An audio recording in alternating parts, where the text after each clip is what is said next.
third webinar. For those that have been sitting waiting, I was having a few technical difficulties, so I apologise for that.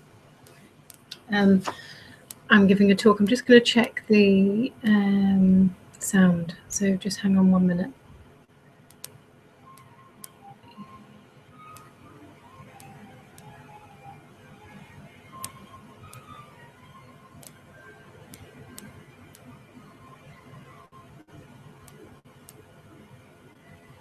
Okay, hopefully that's okay. Okay, so sorry about that disruption, 17 minutes late, and here we go again. The truth behind addictions is the title of today's webinar session. Firstly, I will just give a brief introduction into my experience in this area. At the age of 21, I was, when I looked at myself, I was shocked to realize that I was addicted to most things. So I was addicted to alcohol from probably the age of about 15, addicted to cannabis from the age of about 14. Anything I ate, I couldn't eat in proportion, so I either overate continually, using food as a source of pleasure, and then to compensate, I may starve myself. So I couldn't even eat food without it becoming having an addictive quality to it. You could also say that I was kind of addicted to shopping. When I began shopping, I began I didn't need, and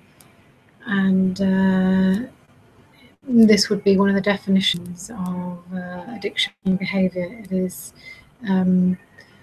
obsessively doing things to an extreme without the sense of being able to stop.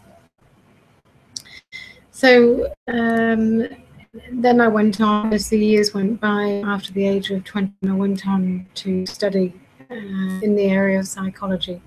And a part of that was the addiction psychology. So I learned a little in my degrees, 2 degrees, a master's degree, which also covered that area.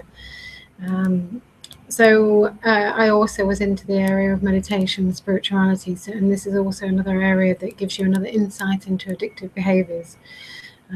So my experience in this area comes from practical experience and qualifications. The other thing that I was addicted to was cigarettes. As the years went by, I began to look at addictive behavior, first and foremost to free myself from this because of the torturous and destructive element to addictions.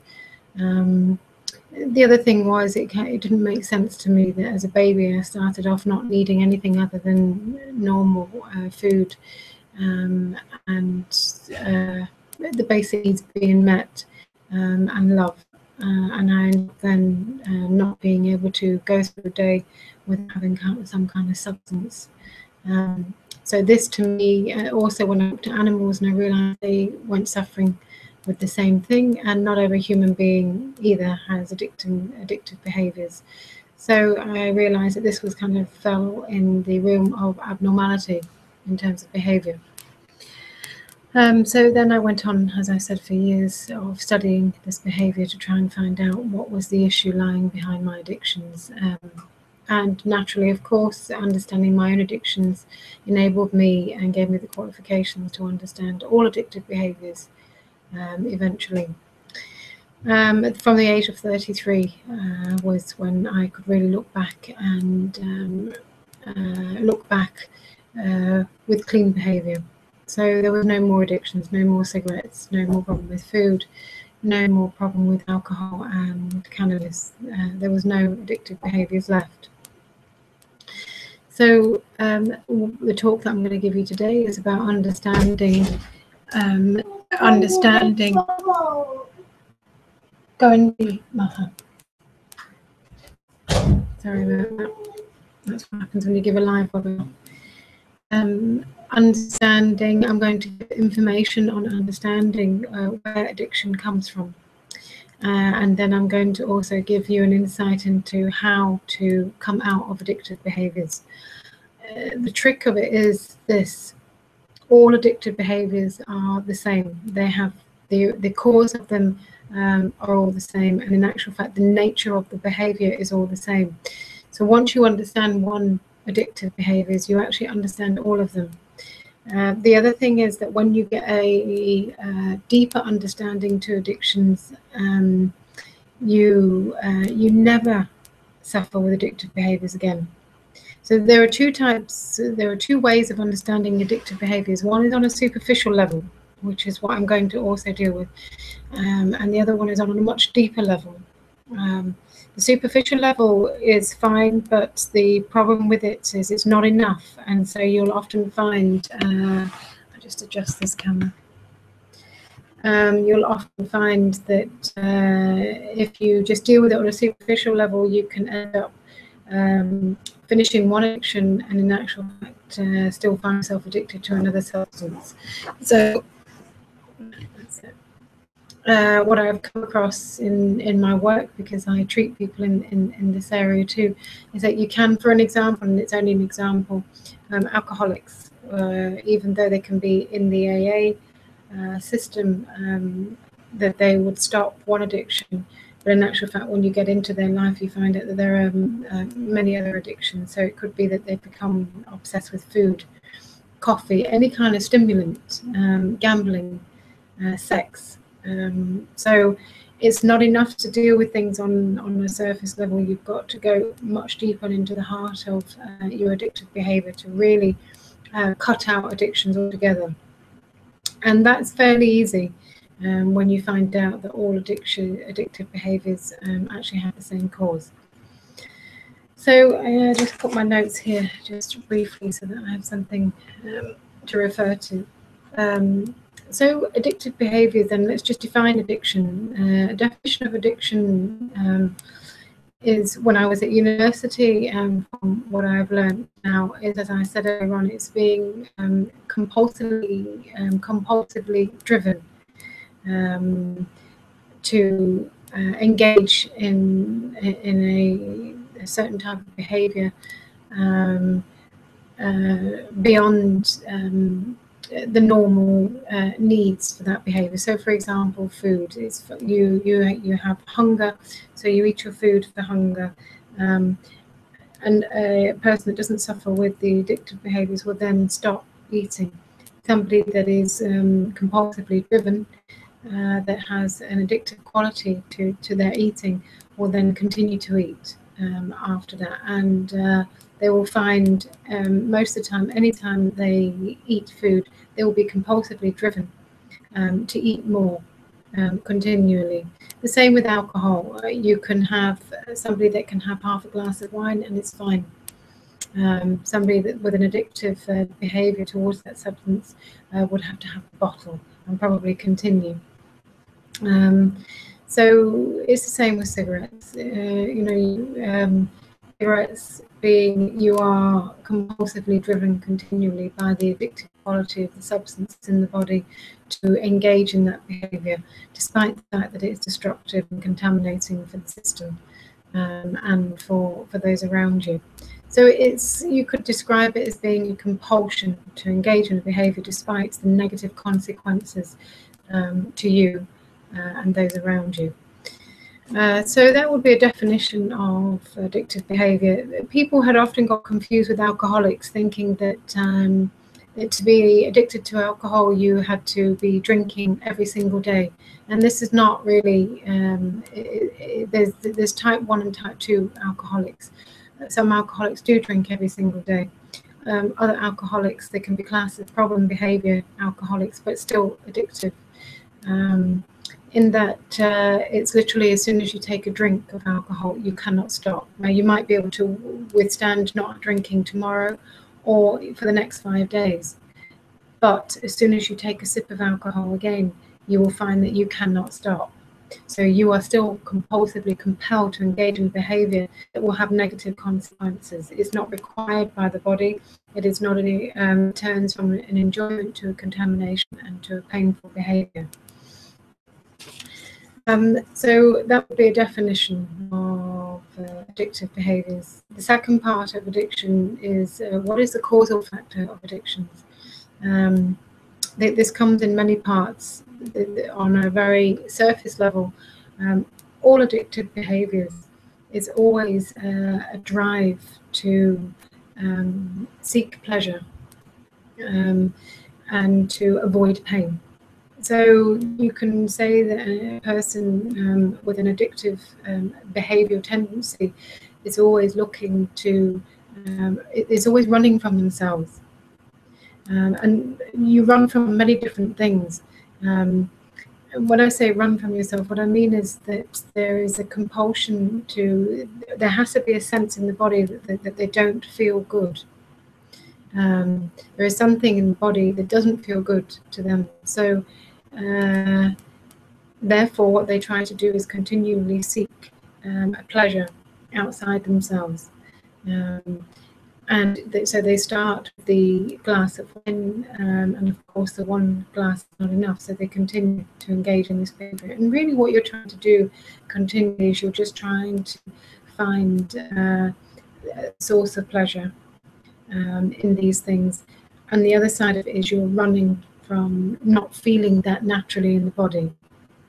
So the truth behind it is that you naturally, without a substance in the body, you can say that the addictive behavior or person is doesn't feel good. That has to be the core to any addictive quality, is that naturally on your own, just sat here now, there is something inside the body, inside the stomach area usually.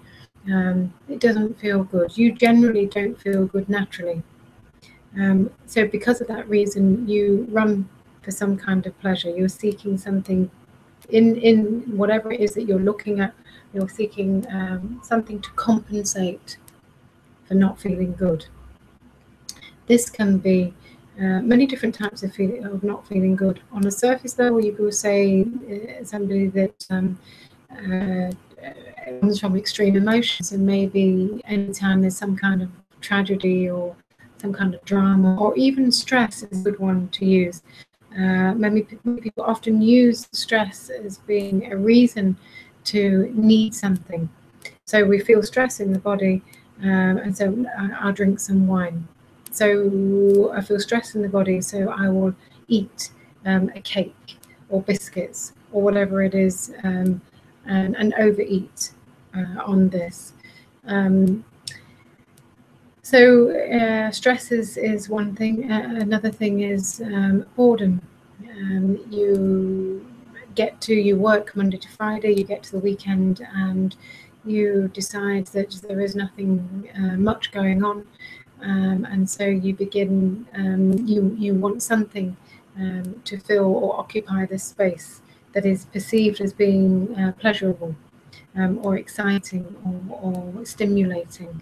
And so you engage in whatever it is. Cigarettes is one thing. People smoke many times out of boredom. Alcohol is another thing. One glass is enough. I need more and more and more, to create some kind of excitement around me. Food is another thing. You sit and watch television, or you do whatever you're doing, and you experience a sense of boredom, and so you get the crisps out, and you eat and you eat and you eat. You get the chocolates out, and you eat and you eat and you eat, to the point where you contaminate the body, you hurt the body, you abuse yourself. That's what addictive behavior is. It's not the need of the body to engage in the substance, whatever it is that you're engaging in. It is a psychological need to run from emotion, you run from stress, and even down to the basics of running from boredom. So what it means is that you are unable to sit with feeling the emotion of stress, or you're unable to sit with feeling boredom. or you're unable to sit with dealing with whatever it is, anger or sadness or some kind of pain, you are refusing to sit with it. You're refusing to simply allow it to be there, or understanding it. You're doing anything but sitting with it. So you're running from it, using something. Immediately you feel this sense, and immediately you have to do something to compensate, to get out of that. On a very lower level, most people engage in this kind of behavior, even though you wouldn't class it as addictive behavior. An addiction usually comes into the realm of addiction when it starts to cause damage. But on a much lower level, people are continually running from boredom, stress, or simply just this moment by engaging in other behaviors. Some of which could be simply that you keep turning the radio on every time you're sat there on your own and you start to feel bored. I turn the radio on, or I do something. Always running from the experience of what you perceive as being uncomfortable, a sense of boredom. So most people are running from these. Addictions come in when it becomes a substance, something that ends up being damaging. So we class it as an addictive behavior.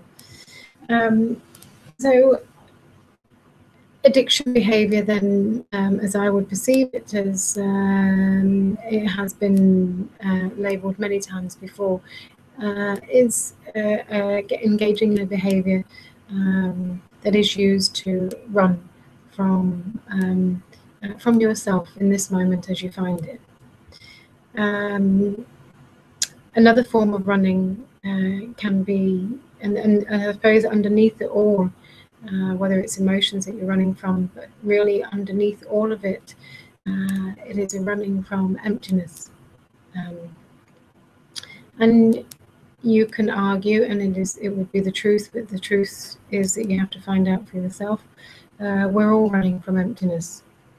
Again, it's just the addictive behavior. It becomes easily identified because of the destruction that it causes around you. So it's easy to label somebody or put them in a category of an addiction. But in actual fact, underneath it all, we're all addicted. We're addicted to running.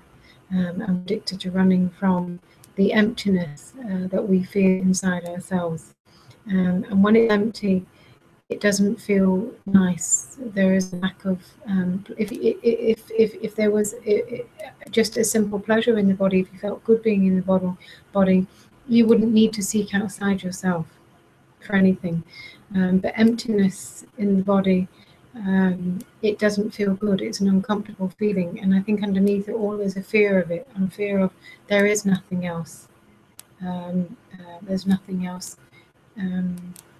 within me, there's nothing else without me. Everything all ends up being a sense of emptiness. There is a knowledge that all things, all stimulus, all happy times, everything that I engage in eventually comes to an end, and I'm left back in the state of emptiness again. And whether you acknowledge it or not, underneath that is a sense of fear and a panic. The what is the point then?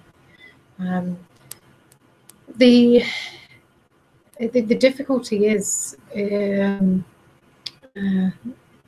truth is that a real problem is not the feeling of emptiness, it's not the feeling of emotions, it's not the idea of running from them. Naturally, somebody is going to run from a difficult emotion. The problem isn't necessarily in the running from it. The problem lies in the fact that you don't question these things. You don't question what is the emptiness. It's natural for a human being and even an animal to run from something that feels uncomfortable. It's instinctive. But the issue behind it is the fact that you're not sitting and asking yourself, what is, why am I running from this? What is pain? What is this emotion? What is it that I'm really running from? Why am I compelled to engage in a behavior continually, even though it's harmful? Or why am I compelled to run from this moment? What is wrong with this moment that I need to keep leaving it and trying to find something to fulfill myself with? So the issue is, and the problem is, not the running away from something. The problem is that you're not asking the right question. You're not inquiring into what it is that you're running from. What is so wrong with feeling emotion? What is boredom? And what is the emptiness that everybody is addicted to running from? What are these things? And really, it is only when you address those questions can you actually free yourself from all addictive behaviors. That is what I meant when I said in the beginning that to free yourself from addictive behaviors, there are two levels. There's one where you can free yourself from one addiction, alcohol, for example, or sex, or gambling, or masturbation, or shopping, or food. You can free yourself from one behavior. And that is by looking at the reasons behind that one addiction. But the chances are, until you actually deal on a much deeper level of asking yourself the question of why can I not sit with emotion, or why am I bored at this moment? What is boredom? Why is there emptiness inside me? Until you address those questions, you will find yourself addicted to something else. You'll find yourself running from this moment continually, using whatever it is that you use. You can even use, it's not just turning on a radio, it's not just engaging in alcohol, it's not just picking up a cigarette and smoking, it's not just eating something needlessly without even tasting and feeling in the body needing it. Even talking, a person that continues to talk is also somebody that's uncomfortable with simply being in this moment. Always trying to fill this moment with something else, because at this moment is not enough. So it is the need to run. It is the need to run which lies behind all addiction, and then that's on a superficial level. On a deeper level, it is the lack of understanding of why you run.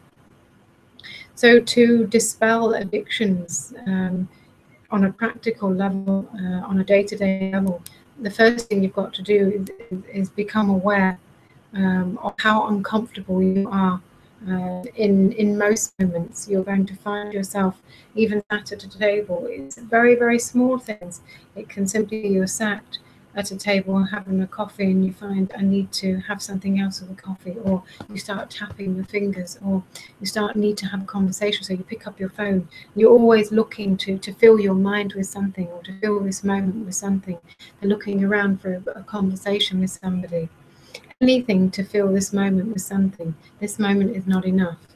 So it is to start to become aware when you are engaging in running from this moment, and even the compulsion to keep needing to think of something. So you're sat on your own in the need to begin to think about tomorrow, or to think about the past, or to think about an exciting event, particularly exciting events.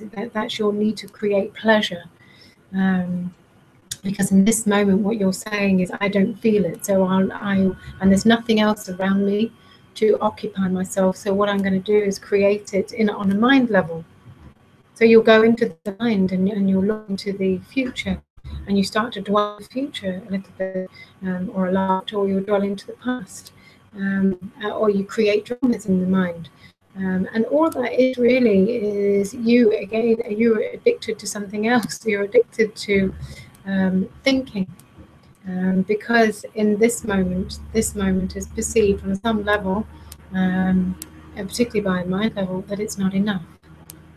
And because you have never sought to question this, you do it automatically. You engage in this behavior. And it is simply that, on a much simpler level or explanation, that is what lies behind addictions. All addictive behavior, all this big, complicated and destructive behavior And really, it comes down to something very, very small, and that is that you're unable to sit with this moment, whatever this moment presents itself as. So you're unable to sit with what's inside. That's 99% of the time what it is you're running from. It is what's actually inside this internally, what's inside. So if it's boredom that arises, I cannot sit with that. If it's anger that arises, I cannot sit with that. If it's sadness, I cannot sit with that. You sit with it.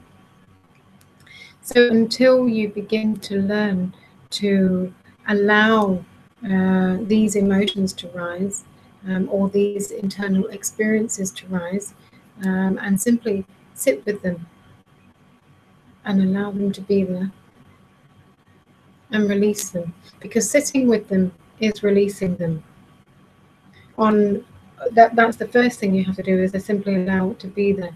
The second part is on a mind level. If you begin to complain, if you begin to resist, if you begin to justify why they're there, if you begin to create dramas around what it is that you're feeling, then you'll actually be creating more of it, and then you definitely won't be able to sit with it because it will be too much. So you'll definitely run from it. So the best thing to do, really, I think, when you're dealing with addictive behaviors, and it's the way I did it, it is to first learn to sit with easy moments before it gets to extreme emotions that you're dealing with. Sit with easy. So you have to know yourself. What are your triggers? What are your difficult moments? If you find that an ordinary day, every day, you find that as soon as all stimulus have stopped around you, that you're unable to sit with a few minutes by yourself, then these are the moments that you need to concentrate on. Because if you can learn to sit with this moment and enjoy simply the simplicity of this moment, you will find then that when more difficult times comes, when the emotion begins to come, you will also be able to sit with those moments more. But first of all, you've got to learn to just sit with the ordinary lack of stimulus moments before you can sit with the pain of emotion. So on a day-to-day level, you must, and this is how you get rid of addictions, on a day-to-day level, you must first learn to sit with yourself and enjoy simply just being, without looking to fulfill this moment with anything. This takes time. What I'm teaching is nothing that's been taught before, and it's not easy, but it's simple. And in all honesty, there is no other way. So you can keep going and going, whatever it is you're doing, and going to this course and that course, and the 12 steps plan, and whatever else other counseling that you're doing. But until you learn to sit with yourself without any stimulus around you, you'll always be susceptible to some kind of addictive quality behavior. So how do you sit with this moment? When you first begin to sit with the moment, you find what I explained before. You'll find boredom, and you'll also find a sense of emptiness. When you find boredom, I suppose the easiest way to explain this is that when you have dissolved all of the suffering that rises in you that you run from, when you have dissolved those things, including boredom, what you find is underneath all of those layers, once those layers have gone, there is a beauty and a peacefulness and enjoyment in just sitting. You will find the natural feel of the body is enjoyable. As I sit here right now, and I can feel the warmth in the body, and I can feel the aliveness of the body, and I can feel the sense of peace in the body. So that what you find is, when you clear your system out of these emotions that you run from, when you clear your system out of boredom, which means that you have to allow boredom to simply rise in you. Feel it, don't run away from it, simply allow it to be there, because it's just another layer. That's all. It's another layer of emotion that you've labeled boredom. You allow it to rise. and sit with it and feel it and go into it. And the more you do that, the more boredom begins to disappear. The more you sit with emotion or states of suffering, the more it begins to disappear, until eventually what you find is that when you come to this moment naturally, when there's nothing around to occupy you, that there is a sense of enjoyment, and there is a natural well-being, which is perhaps the best word to describe it. There is a natural well-being felt in the body, and there's a natural quietness to the mind. And then you find this moment is enough, that you don't have to fulfill this moment with other things, whether it is running a book or a person or a conversation or a stimulus, coffee, cigarettes, alcohol, drugs, food. So to sum it up, or to give you a practical rule book to deal with addictions, all types of addiction, the first thing that you have to learn to do is learn to sit with the moment.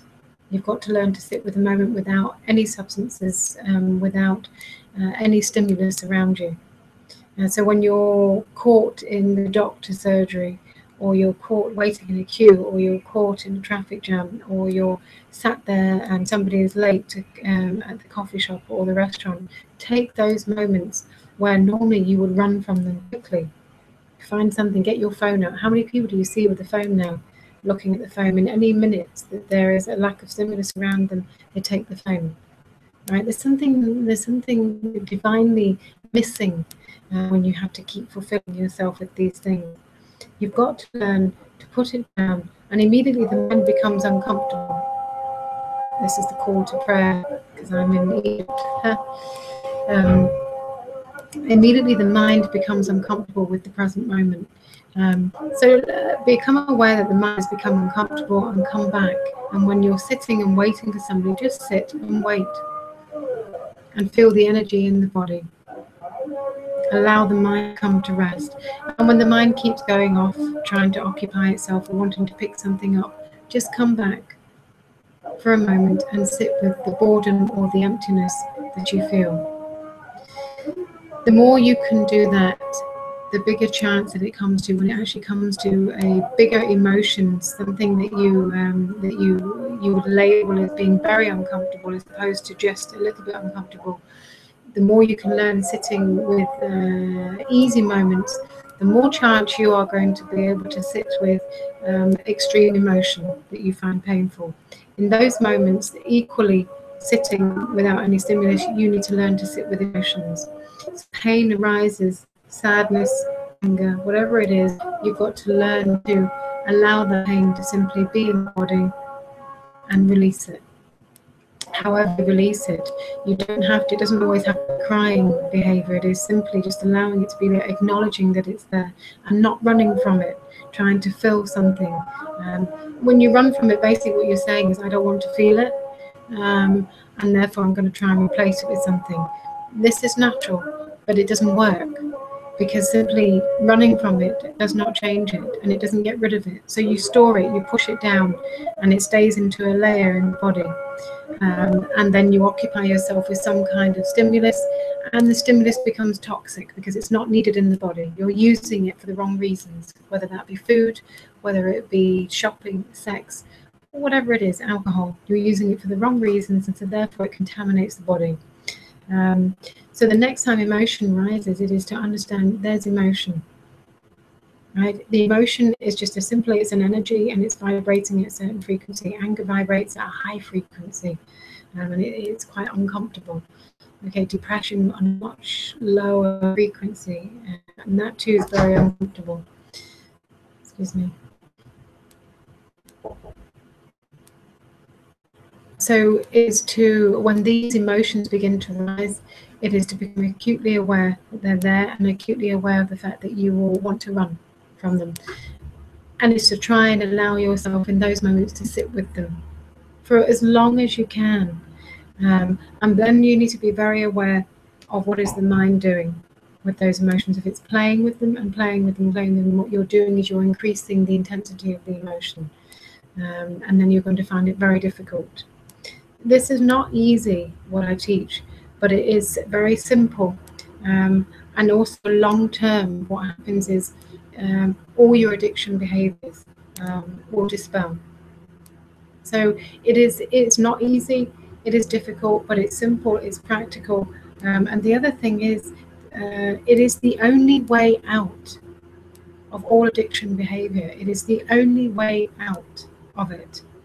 So you've got to learn, in a nutshell, what you have to learn to do is you need to learn to sit with the uncomfortableness of emotions, and you need to be able to sit with the uncomfortableness of a lack of stimulus going around. You need to be able to sit with just the present moment as it is, in the quietness. And my suggestion is that you learn to sit with the quietness or the lack of stimulus.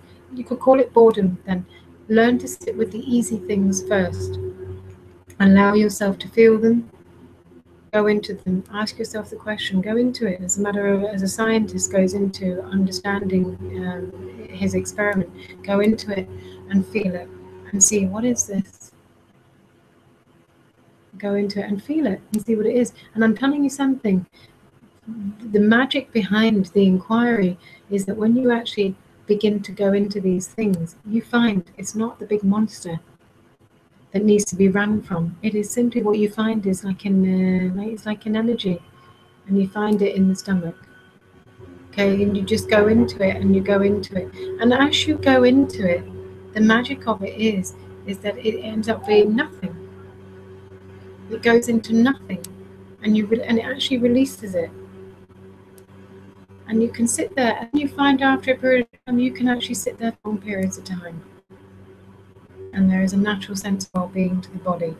And it's only when you begin to have a natural sense of well-being to the body will you not seek outside of yourself anything compulsively again that actually turns into a contamination of the body. The pleasure that you seek for the wrong reasons, because you are running from something, will always contaminate you, because it's not needed.